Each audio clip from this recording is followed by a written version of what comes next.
অনেক আগে এক গভীর জঙ্গলে এক বাঘ আর এক ছাগল বাস করত। বাঘ ছিল সেই জঙ্গলের রাজা,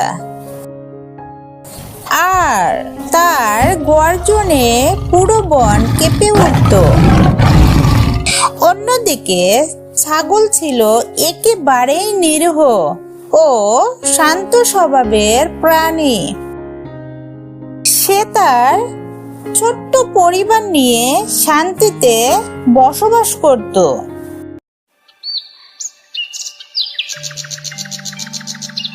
একদিন প্রচন্ড গরমে বাঘ খুব তৃষ্ণার্ত হয়ে পড়ল। সে জঙ্গলের এক ছোট্ট নদীর দিকে হাঁটতে শুরু করলো। নদীর ধারে গিয়ে দেখে সেখানে একটি ছাগলও পানি পান করছে। বাঘ মনে মনে ভাবলো, আজ দুপুরের খাবার তো আপনাতেই হাজির হয়েছে। বাঘ গর্জন করে বলল, এই ছাগল, তুমি আমার পানিতে ময়লা করছো, এখন তোমাকে শাস্তি পেতে হবে। ভীতু ছাগল কাঁপতে কাঁপতে বলল, মহারাজ, আমি তো নদীর নিচের দিকে পানি পান করছি। আপনার পানিতে ময়লা হওয়ার প্রশ্নই আসে না। কিন্তু বাঘ রেগে বলল, চুপ! তুমি বছর খানেক আগে আমায় গাল দিয়েছিলে, তাই আজ তোমার সাজা হবেই। ছাগল শান্তভাবে উত্তর দিল,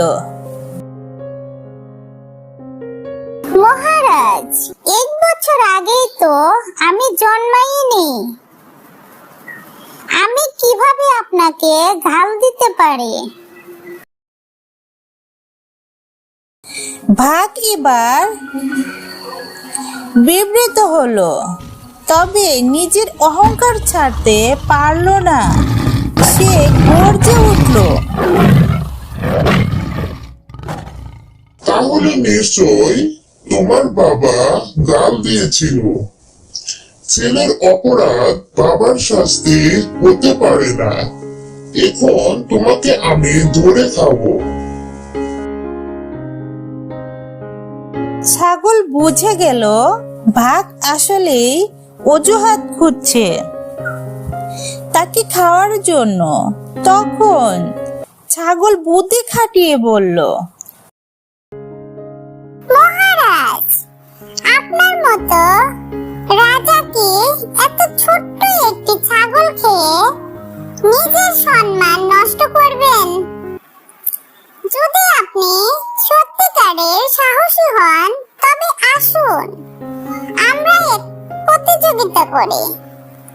যদি আপনি জিতে যান, আমি নিজেই আপনার কাছে আত্মসমর্পণ করব। বাঘ হাসলো। কি প্রতিযোগিতা?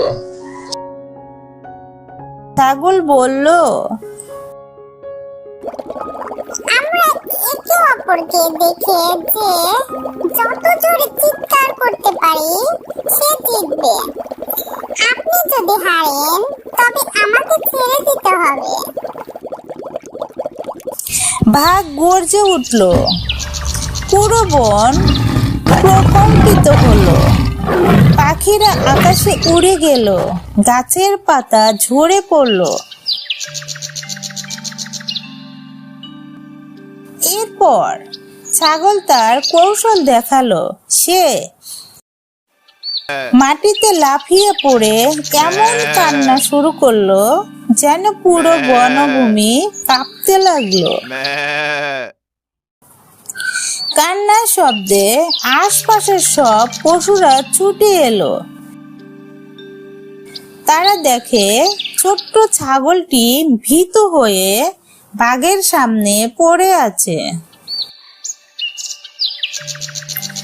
সব পশুরা একত্রিত বাঘের উপর খেপে গেল। তারা বলল, মহারাজ, রাজা হয়ে আপনি একটি নিরীহ ছাগলের উপর অত্যাচার করছেন। বাঘ তখন লজ্জায় পড়ে ছাগলকে ছেড়ে দিয়ে চুপচাপ চলে গেল। ছাগল তার বুদ্ধি ও সাহস দিয়ে নিজের জীবন বাঁচিয়ে ফেলল। এই গল্পের নতিবাক্য, বুদ্ধি ও ধৈর্য দিয়ে যে কোনো কঠিন পরিস্থিতি জয় করা সম্ভব।